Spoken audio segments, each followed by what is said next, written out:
get started. Good afternoon. Welcome. For those who just joined us, please use the chat box at the right to let us know who you are and where you're from, and also how many people are watching with you today. My name is Catherine Behringer. I'm Director of Appraisal and Description at the Maryland State Archives, and I'm also the co-chair of the COSA SERI Education and Programming Subcommittee. I'd like to welcome you to today's webinar, which focuses on performing your own digital preservation assessment. But first, I have a couple of announcements. This webinar is our last of Series 2020 webinars, but we are already getting ready for 2021. Listed here are some topics we are working on, including the role of information maintenance in digital archives, a report from the Move It project on modeling viable electronic information transfer, evaluating digital preservation systems, and the RATOM project, which stands for Review, Appraisal, and Triage of Mail. Please stay tuned to COSA's website, listservs, and monthly news briefs for our finalized schedule. I also want to bring your attention to some of our online resources. COSA has a YouTube page with a lot of great stuff. In addition to copies of these SERI webinars, you can also find a number of informative videos developed by SERI, and we are also working on new videos to upload. You should also check out the Resource Center, which is a searchable database of various resources, things like standards and tools and examples on a variety of topics. For example, on the Resource Center, you can find a link to the Trustworthy Digital Repository Standard ISO 16363, which is a tool you might want to use to perform a digital preservation assessment, which of course is what we are here to talk about today. Before I introduce our speaker, I want to note that we will be holding all questions until the end, but please do enter any questions you have into the chat box at the right of your screen at any time during today's presentation. Our presenter today is Amy Rudersdorf, a senior consultant at AVP, the Data Management Solutions provider. Amy has years of experience running digital content creation and preservation programs in academic, government, and nonprofit settings. She has won several major grants to support the preservation of born digital state government publications, and her team was one of the first in the nation to systematically preserve social media content. Amy has taught graduate courses and contributes frequently to conferences and workshops. Amy holds an MLIS from the University of Pittsburgh and a BA in English from the University of Wisconsin-Madison. She lives in Madison, Wisconsin with her family and her tiny dog. And with that, I'm going to turn the floor over to Amy Rudersdorf. Thank you very much for inviting me today to speak. I should mention I need to update my bio because now I have a tiny dog and a big puppy. So hopefully you won't hear the big puppy barking in the background today, although she likes to be vocal sometimes.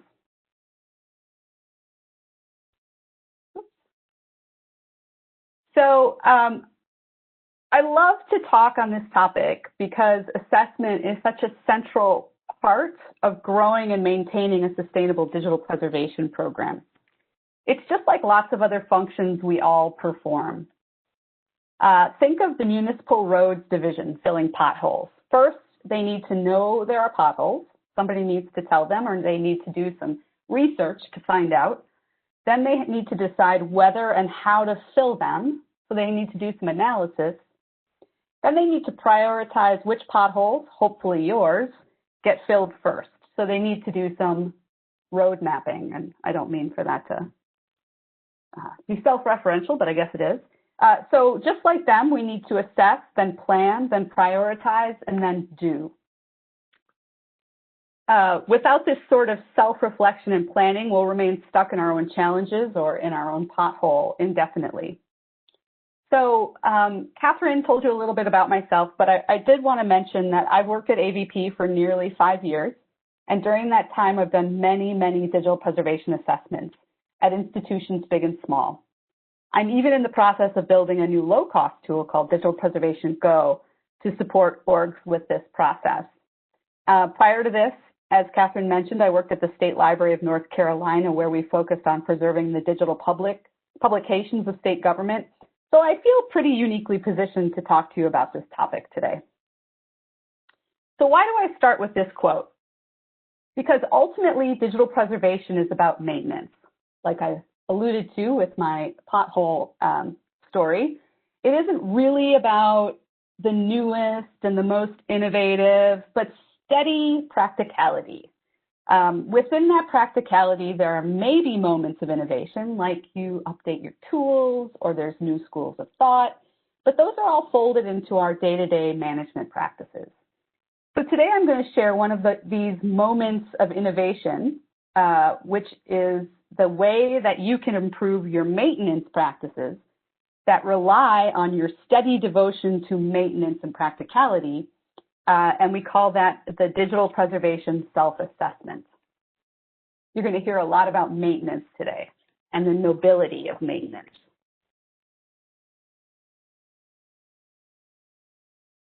So this is what we're going to talk about. We're going to start with a definition and then walk through all these topics.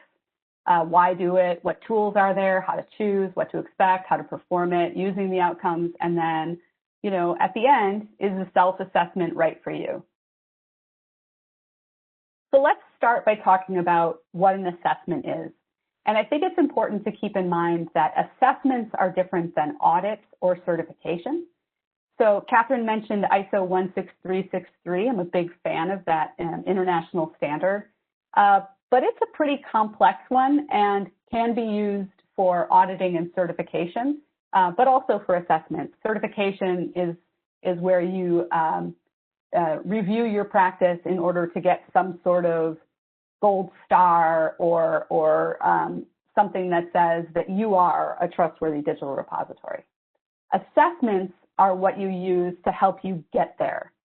So they are performed to identify the gaps and challenges and successes that any repository faces. So a self-assessment is just DIY for your repository. So really the goal of your assessment is to address any gaps that you have to improve and implement processes, policies, governance, and workflows so that you can maintain and create a sustainable digital preservation program.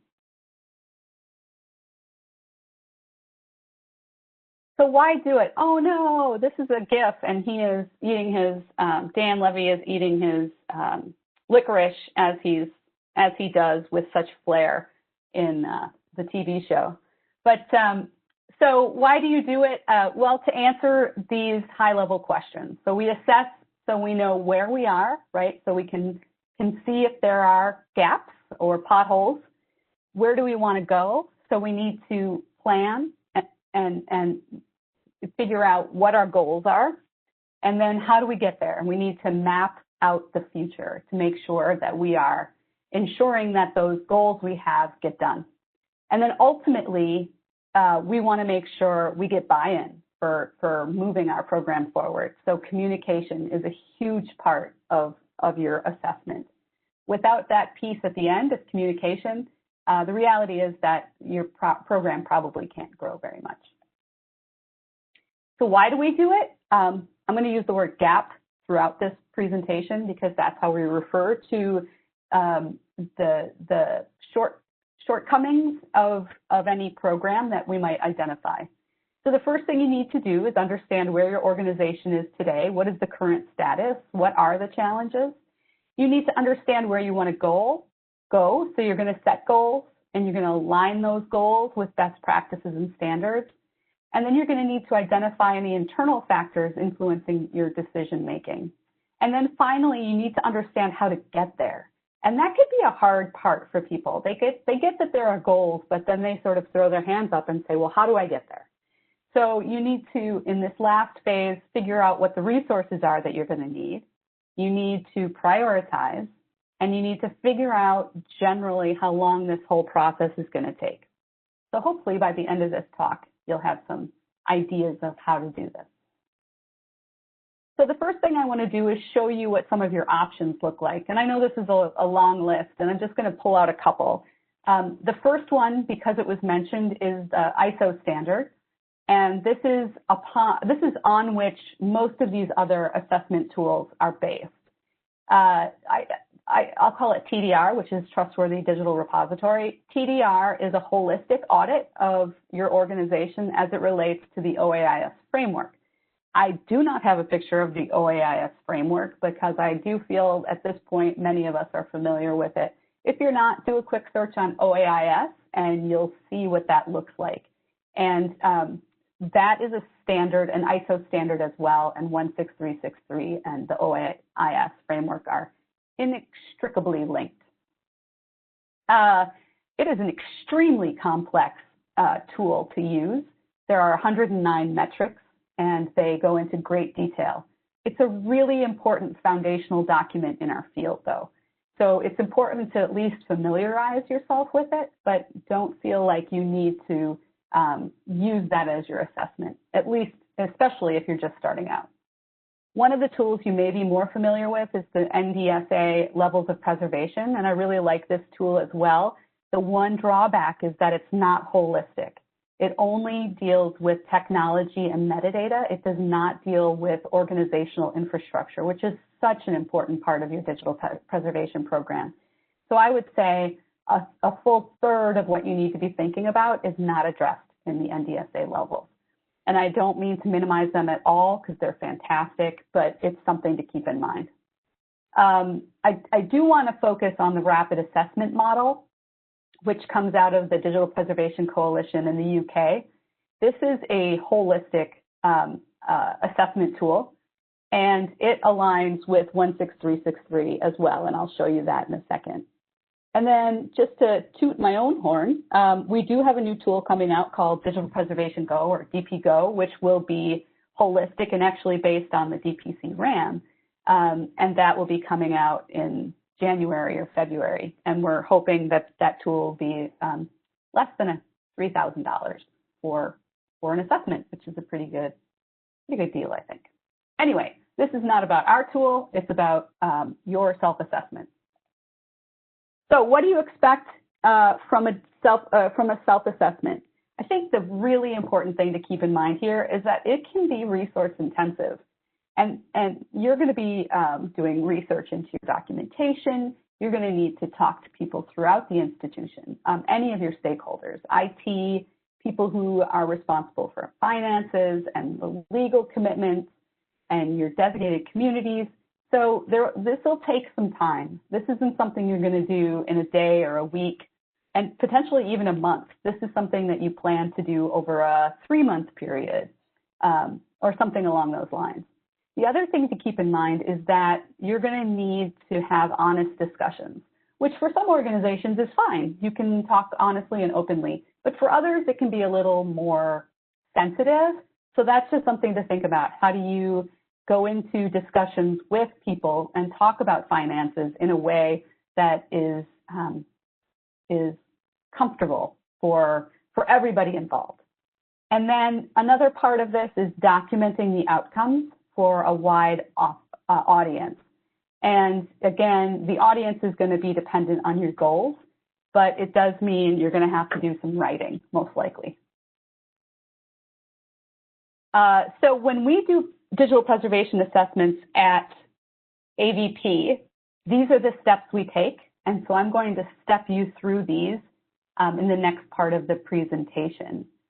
And hopefully they'll make sense to you. This is a process that's tried and true for us. It works, and we've seen great successes with it.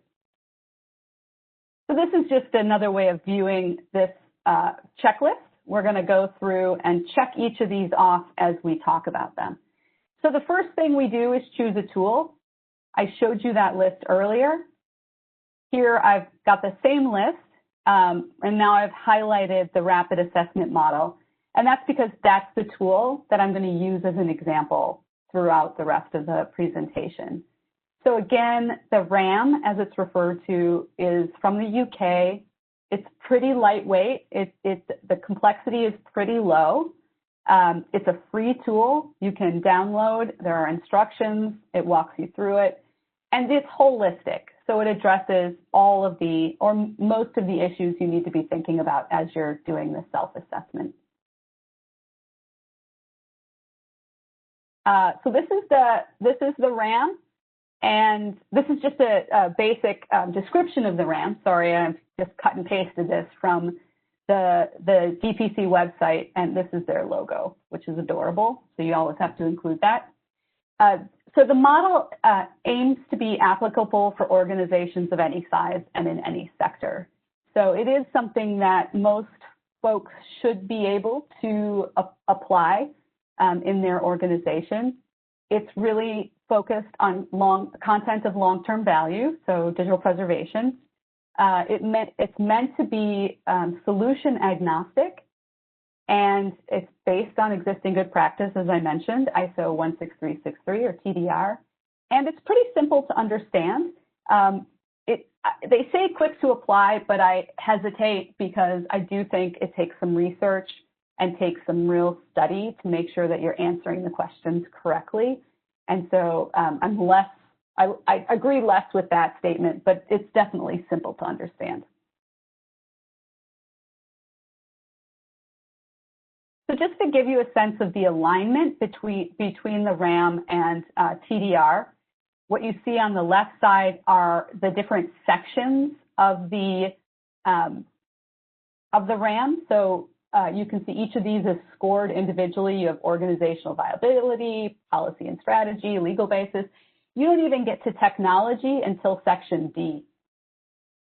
So over on the right, then you can see how these letters align with the three sections of ISO 16363. And again, this organizational infrastructure is such a key component of your digital preservation program that it has equal weight to the other two, or just about equal weight to the other two parts of TDR. And I really think that's telling, and I hope I'm not overemphasizing, but I don't think you can really, the importance of organizational infrastructure to your digital preservation program. And then quickly, this is what the RAM worksheet looks like. So this is a free, you download this along with the instructions, and then you fill out each cell. You can see A, B, C, D. Those align with these sections here. And you complete it. You give yourself a score, and then you have a sense of where you are with your program, the level of maturity in your program. But filling out this section, I think, is the challenging part, and that's what we'll walk through. All right, so we've chosen the DPC RAM tool. So now next step is to gather documentation. So it's really important when you're doing this research to think about everything you have that contains information about your digital preservation program. So you might say, oh, well, I know X, Y, and Z, but you need to get perspectives from others as well. And that'll come through interviews and discussions, but also through the documents that are being produced around and about your program. So you would want to be able to have your hands on to review documents like policies and planning docs, workflows, process docs, tech infrastructure diagrams, which you might need to get from your IT department, program reports and directives, which may come from your administration, org charts, staffing and resource documentation, again, which may come from your administration. So this documentation is going to be found throughout your organization, and you'll need to do probably some research to bring it all together. And then you need to read it and really understand what's happening in your organization around your digital preservation program. All right, we've gathered documentation. Now we're going to do what we call performing discovery. And actually, gathering documentation is part of discovery. But in this case, we're going to think about just the discussions that go on with discovery. When you hold discussions and interviews with your colleagues, you need to go in with a neutral perspective. You need to really listen to what they have to say without defense or ego. You want them to tell you the truth. Only the truth can start you on the path to improvement and growth. And I say this as someone who has worked in complex organizations and who hasn't, or who has worked in really easy to work in organizations. This can be a really tricky thing to do, especially to get people to speak openly about challenges they face, problems they see. Sometimes people feel threatened by that. We actually find that if you can bring in a neutral party, maybe not you, but someone adjacent to you. In our case, we are outside consultants. When we come in, people feel like they can speak more honestly to me or to us than maybe to the person who runs the program. So just keep that in mind. It's really important to listen and to listen with openness and accept that if someone says, hey, I see a problem, you don't go and get defensive immediately. You're here to identify those programs. This conversation, the goal is to identify those challenges. It's also to identify successes, but gathering up a list of successes is not going to help you improve your program. So you do need to focus on those gaps and challenges.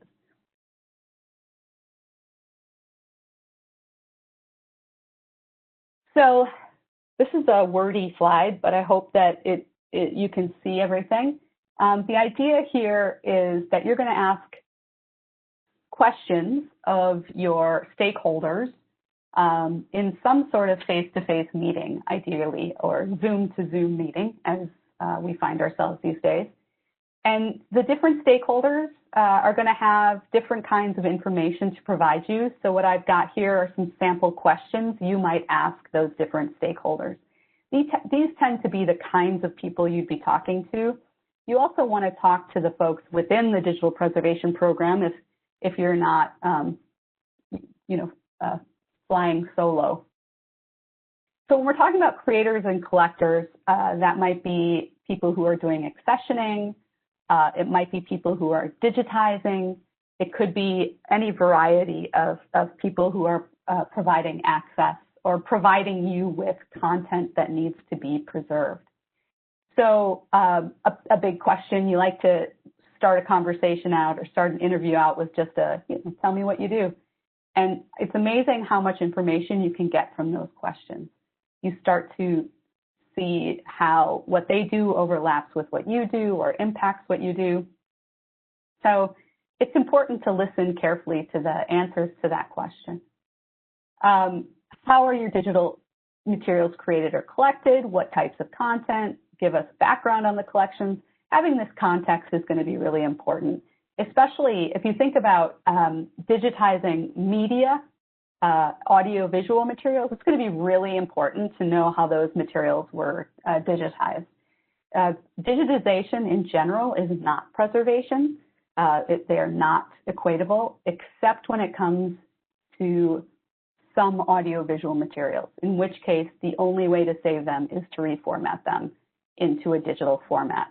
So in this case, for preservation purposes, you need to understand how those materials were created.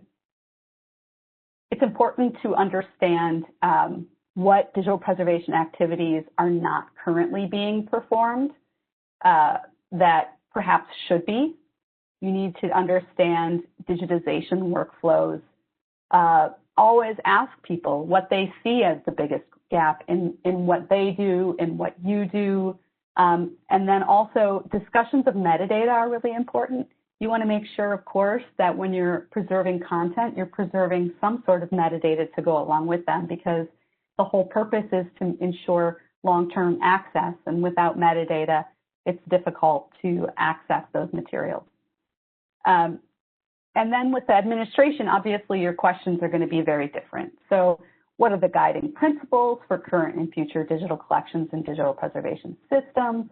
What is the vision for your organization, and how does that impact the vision for digital collections and digital preservation? This might even impact staffing and technology and other types of resources. It's always good to ask them too. What are the pain points they see They have a very different perspective than you do, so getting their input is important. And also, it's nice to hear from them what your successes are. And it's a good reminder to them that you are successful, that you are doing good work. They're going to answer questions, sometimes kind of sensitive, about fiscal and organizational support. So what does that look like now? What does that look like in the future? Are they willing to create a budget line for digital preservation where there may not be one today? Maybe that's a goal to think about. And then support for staffing growth or professional development. Sometimes professional development gets lost, and I think it's really important to make sure that that's a conversation you're having, because digital preservation is still a relatively new field, and people are still growing into these positions. And then finally, technology support. What is your primary responsibility? So these are the questions you're going to talk to your IT department about. And again, this can sometimes be a sort of touchy interview or discussion. We don't always have the best relationship with our IT departments for whatever reasons. And so, going into this, again, open to listen, open to hear their perspective, neutral and without ego is so important. So having them tell you about what their responsibilities are and how they see their role in digital preservation is important. You're also going to want to use them for future projections, like, are they going to be changing technology locally anytime soon? Will they allow you to consider cloud storage? Or will your content be managed locally, and what does that look like, and how often are things backed up? And where is the secondary storage facility? Is it within the same region, or are they in different disaster regions? These are all the kinds of questions you want to ask your IT department. So you can see that these are pretty complex and complete sets of questions. And obviously, you're going to add more to what I've offered here, but this is a good starting point. But I hope that it's an indicator of how much time and work that goes into these meetings. And you really need to go in prepared. And you really should try to talk to as many people as you can, however many stakeholders you feel you have. You might include users if you have some sort of digital preservation system. You might want to talk to the people who are using that system. You might want to talk to colleagues who aren't doing digital collections or digital preservation, but have some tangential connection. Getting their perspective from the outside can be important too. All right, so we've performed our discovery. We're getting through it. Okay, so now we're going to analyze our discovery interviews. So I didn't mention, but I will now, that it is important to take copious notes. You want to make sure you capture everything that your interviewees say. You might do that when we go into an institution. We actually have a note taker. So there are two of us. One of us does the interview. The other one takes notes. You could also record and then transcribe that meeting. It's really up to you how you do it. But I think it's good to get that information down on paper so that you can reuse it later when you're reporting out. And it's nice too as you're doing your analysis. So I'm just going to step through one process. This is how we do it at AVP. So once we get all of the interview notes together, we start to go through them and kind of color code things. So like anytime someone talks about metadata, it might be blue, and anytime somebody talks about storage, it might be yellow. And so you sort of map your findings to the assessment tool. And then once you've color-coded everything, you can kind of collate it and say, oh, storage was mentioned 4 or 5 times.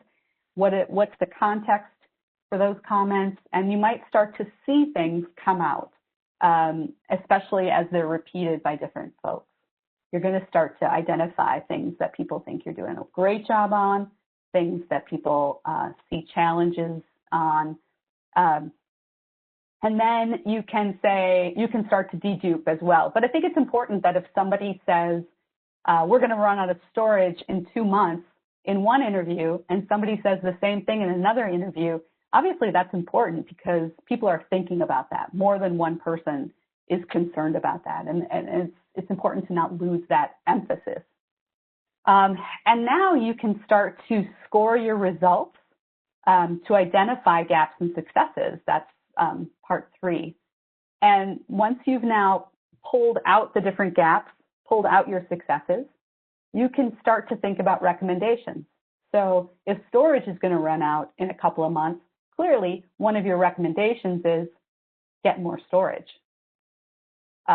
So you know that one's an easy one, but the answers, the recommendations are not always quite so straightforward. Okay, so we've analyzed the results. Now let's document them. So there are a couple of approaches to documentation. It's really important to document your findings by communicating in the best way you can to the different stakeholders. So you may use one tool for one group of people and another tool for another group of stakeholders. So in this example, you see on the left that DPC RAM worksheet again.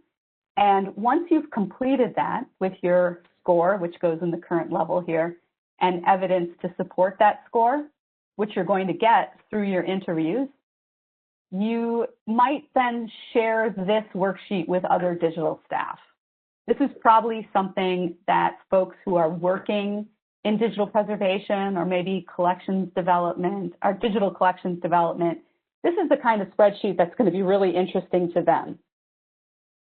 What I would not recommend is that you share this worksheet alone with decision makers or administration.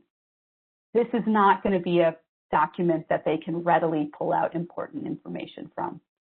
What you probably need to do is put together some sort of narrative report. You know, you might have lots of bullets and make it a list, but some sort of report that clearly states the challenges and your recommended responses. So that's what you see on the right side. This is actually an excerpt from one of the reports we've written, and it has a section on gaps and recommendations. There's sort of an introduction there. And what we've done in this particular instance is sort of wrapped our recommendations and the gaps within the structure of TDR, or that ISO standard. So we talk about what organizational infrastructure is, and then we list the gaps related to that, and then recommendations to address those gaps. So that your administration can see that you're not just making these gaps or making up recommendations, or that basically this provides solid context for your gaps. They're gaps because this international standard says they are. I hope that makes sense. But so you really want to think about who your audience is when you're documenting your results, is really what it comes down to. You don't want to feed the wrong food to the wrong, I guess, animal. All right, so we've documented our results. And so the last thing to do is to build a roadmap. So digital preservation relies a little bit on fortune telling, or at least planning for the unknown. We can only do what we can do with the knowledge we have today, which is significant. We know technology moves quickly. We know media, software, and hardware obsolesce, and that files can suffer from bit rot. So we plan for how to protect them today, but also do our best to take a few steps into the future as well. And you need to plan for that, and you do that with your roadmap. Okay, so what you see on the right, again, is an example of the kind of roadmap that we produce at AVP when we do these assessments. And we make sure that there are at least 4 priorities, and they are broken out by time periods. So priority 1 is 0 to 6 months, priority 2 is 6 to 12, etc. And there's always a priority 4. No matter what, there'll be one recommendation in your priority 4, and that is that you perform a new assessment. So our recommendation is you perform a new assessment every 3 years. That gives you 3 years to address all the gaps that you found in this assessment. It may seem like a long time, but it isn't in digital preservation terms. And it means that you're going to do this with forethought and care. You don't just rush into these things. Remember, it's about sustainability and maintenance. So you can see some examples on the right, too, of the kinds of recommendations that we put together. This is for an actual client. And so you can see that we said you should establish an advisory group in this case. This won't be the case for everyone. An IT systems position, implement a digital preservation system. So in this case, the institution was looking at, something like LibNova or Preservica. And so that you want to make sure that you're representing, that you're providing a recommendation for every gap that you identify or every challenge you identify through the assessment. Because if you identify a gap but you don't have a recommendation, then you're not going to be able to fix it. And the other important thing is that not everything has to happen in those first 6 months. Really, give yourself a realistic time frame. And I think that can be hard for people to think, God, we're not going to do this for 18 months. But if you front load too much, you're going to get overwhelmed. Your team is going to get overwhelmed, and you're going to get stuck. And so road mapping is a really important process, and you should do it with great care and get feedback from people. You may come up with a draft, and someone says, there's no way I can do this in 6 months. And so you just shuffle things around. But keep in mind, it's really important that you don't front load this work. I don't want you to get stuck before you even start. All right, that's it. We've performed a self-assessment. Everybody can dust off their notebooks and get to work. Oh yeah, communication. So as you recall from that slide with Dan Levy, the orange box at the very bottom was communication. So you do all this, but you need to share your findings so that things get done. So, and so you can make sure people know that you're doing great work and that you're putting a lot of thought into the decisions you're making. So for your team or for other people working with digital materials, you might share with them the findings so that you can acknowledge with them that there are gaps. You can actually implement the recommendations. You can prioritize that work. And reporting out and saying, honestly, this is where we're at, can really help develop trust. And so it's really important, something that will be useful for all of these different stakeholders is ensuring that they can trust that what you're doing is based in real practice. If you say to them, this is based on an international standard, there's some weight to that. For administration, you can use the report to communicate the value of the program, any plans for improvement, the need for policies. We haven't talked about policies. It's another one of my soapbox areas. I love documentation and policies, and you need to make sure that those are actually down on paper or in a Word document somewhere. You can use the report to push for formal programmatic support. So I know a lot of organizations don't necessarily have a budget line for digital preservation. This is the kind of thing that starts to get administration thinking about formalizing this as a program.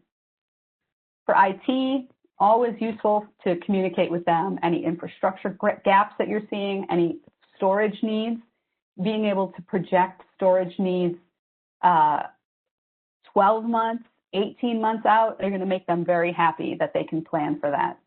And then any required digital preservation actions. Maybe you want them to be performing fixity on your behalf for your content.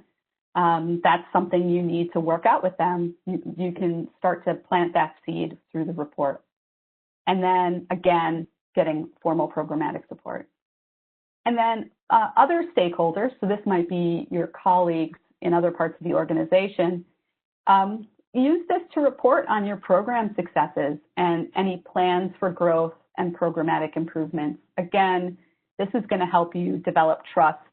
It's funny because when I first started out, people, and this was a long time ago, but people didn't understand what we were doing or why it was important or why we were pulling resources from other programs within, in this case, the library. And, being able to say to them, here's why this is important.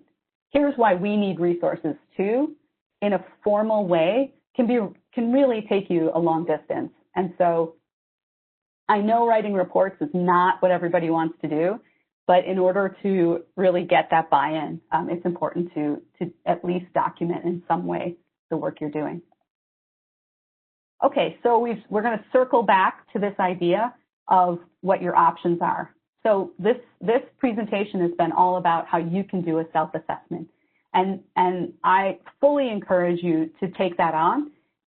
It's kind of an exciting process to really look inwards. I will be honest with you and say that the resources required to do a DIY assessment are quite high. You're going to need dedicated staff and time to do it. I would never do a self-assessment in less than a couple of months. You need to give people time to prepare for interviews, and just getting interviews on the calendar is going to be hard enough.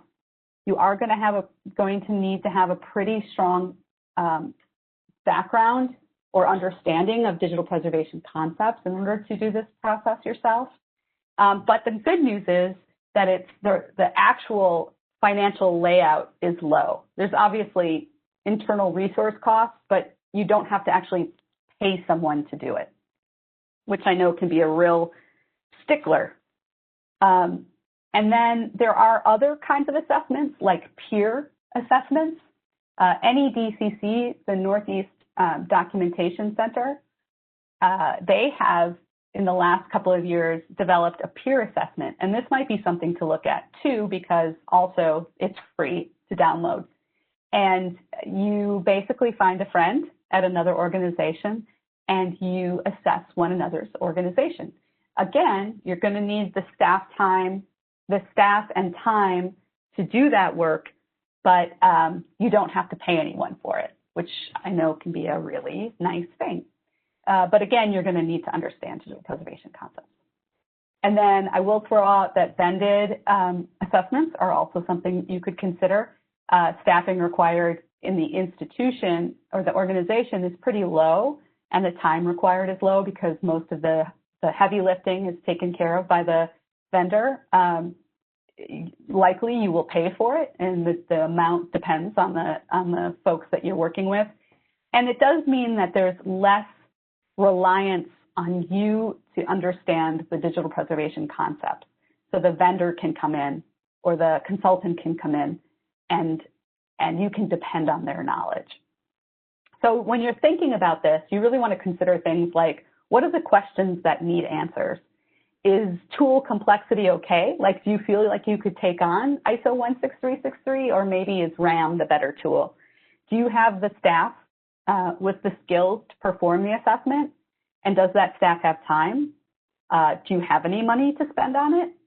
And what is your institutional capacity to take this on? So these are all, things you want to consider before you jump in. Innovation and maintenance need to live side by side, but I believe there's a real nobility to maintenance in particular, which is basically what we're doing with digital preservation. We need roads, we need sewers, we need clean water. Our society would collapse without them. And the only way to ensure their future is through the ongoing maintenance, quietly performed every day by utility workers, usually without our knowledge. Digital preservation is very similar. It isn't sexy, And there isn't always something to show off like digitization and the access side of digital collections management. But it is just as important and equally noble. Assessment and growth is important to the ongoing sustainability of your digital preservation program. So be proud of your work as maintainers. Our future depends on it. Thank you, and I am ready to take your questions. Thank you, Amy. Really excellent information, and how eloquently you support the argument of the importance of maintenance, especially since it's hard to justify when it's less glamorous. So anybody with questions, please do type them in our chat box on the right. And while we are waiting for people to type in their questions, I have one for you. You talked about the information gathering and interviewing people, and I really think it's really important, that non-judgmental approach. Do you have an idea of what is a good amount of time to meet with people where you have enough time to really delve in but not to wear people out? That's a great question. Yeah, we actually have a chart that we use internally. So we usually say if you're talking to administrators, just talk to them for a half an hour or 45 minutes. Don't, as you say, overwhelm them. There are specific things you want to know from them. Once you have them, you don't need to keep going. If you're going to meet with, digital folks or collections folks one-on-one, usually, again, maybe 45 minutes to an hour. But if you're going to meet with a department, so maybe 4 or 5 people, you might bump that out to an hour and a half to make sure people have enough time to talk. Sometimes we do workshops where we bring in 8 to 10 people and sort of brainstorm, and those are usually around 2 hours. So anywhere from a half an hour to a couple of hours, depending on who it is and how many people are going to be in that meeting is kind of how I would make your adjustments.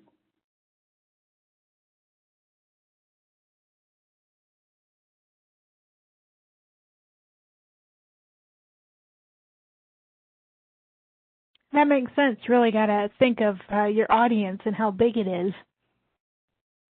Exactly. Amy, I see a question from Bonnie, and I think it just came through to me. It says, does anyone have any ideas regarding how to persuade management that devoting time and effort to a self-assessment is a good idea, particularly at a time when budgets are being slashed and staff vacancies aren't going to be filled? Yeah, it's tough. I would say that's one of the biggest questions we get. And, it's all about advocacy. It's all about making your point as concisely and as clearly as you can to administration. They don't want to know all the ins and outs. They want you to provide them with facts and provide them with estimates. So you might say, here's what the self-assessment is going to take. It's going to take this one person 3 months of their time, 25% of their week, so that we have real numbers and real facts that we can work from. So I'm not coming to you and saying, I need more staff without anything to back that up, right? You're asking for the opportunity to get the information you need to ensure that you're communicating real facts to the administration. I hope that makes sense, but it really comes down to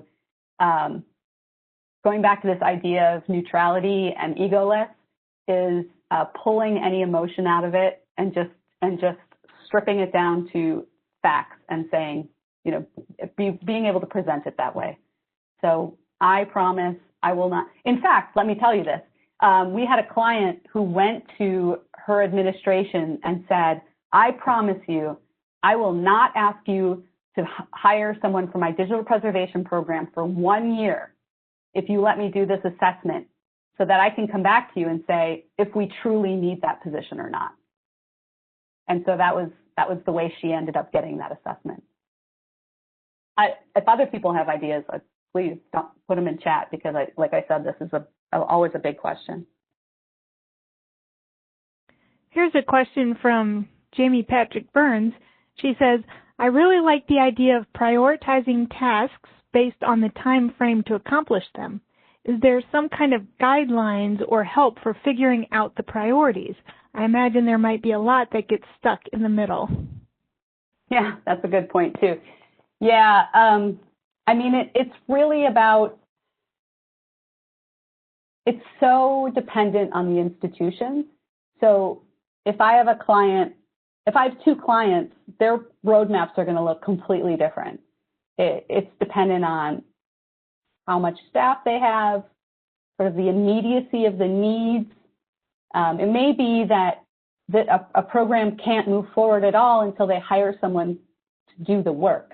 So you're going to bump that requirement up much higher than it might be in another program where there is somebody there already and they need to just understand or implement some improvements. So I would say don't make these decisions in a vacuum. Bounce your ideas off of other people. Bring in your administration and say, how can we prioritize these? What makes real sense for our organization? But like I said, it's so dependent on the individual organization that it's hard to answer that in a general way. It's true that a lot of things are going to end up in that priority 2 and priority 3 area, but that's probably pretty normal. We wouldn't want to front load a bunch of stuff and expect it all to get done in 6 months. We all know how slowly the ship moves in many institutions. I worked in state government, for instance. And so you just don't want to set yourself up for failure. You start to not being able to hit those goals, and you start to kind of get bummed out, and we don't want you to do that. You want to stay engaged in making this happen. So that was kind of an answer, non-answer.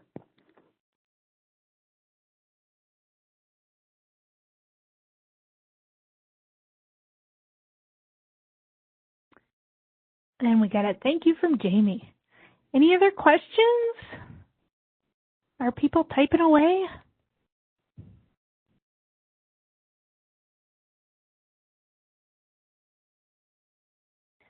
Is there a time of year when you see more people doing assessments? I think summertime. We work with a lot of academic institutions, and summer can be a little bit slower, so we often see them then. And then this is relative to our organization because we are a paid consultant, and so we often see things sort of in the spring as people are trying to figure out what to do with their budgets. But taking that out of consideration, I don't know that there's a better time or a worse time in general.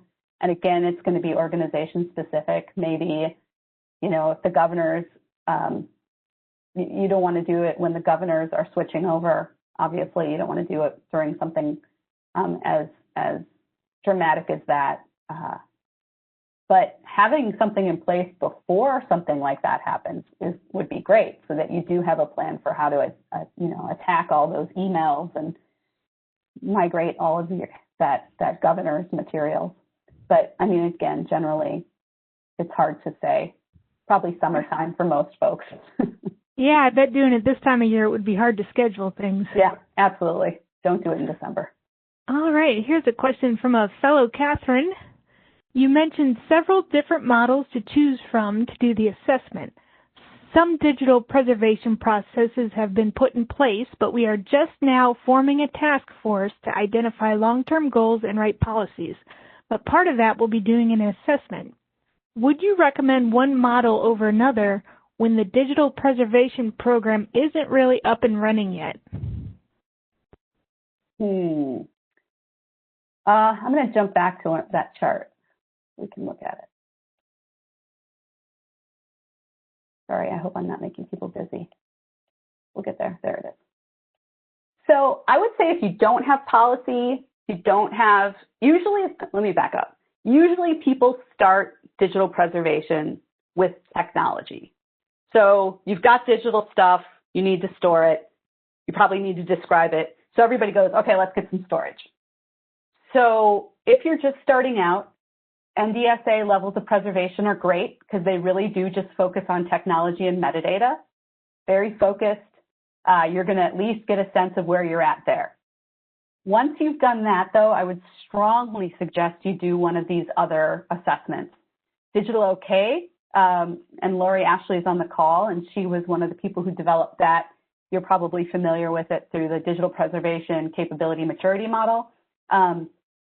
Also, a very low in the complexity area assessment tool. Something like that might be good. I do think that the RAM is a great place to start. So those would be probably the two, if you're doing these internally and you're not looking to do a peer assessment, then probably RAM or Digital OK. But I would say it's okay to start with levels because, like I said, most people, digital preservation usually starts out as a purely technical undertaking.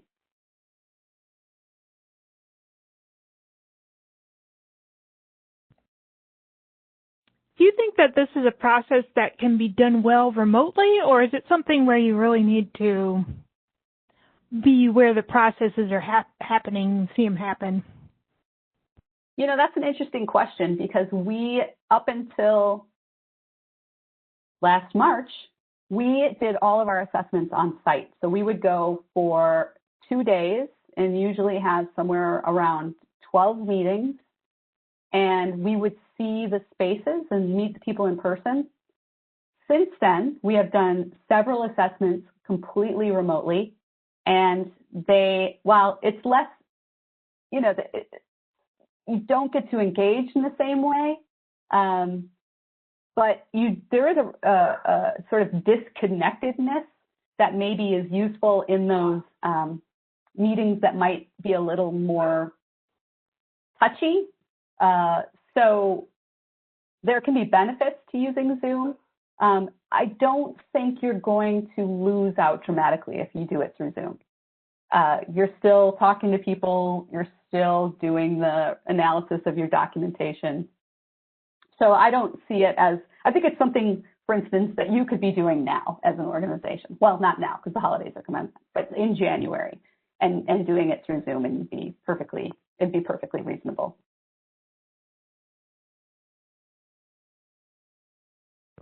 Well, that's good news at least. Any other questions?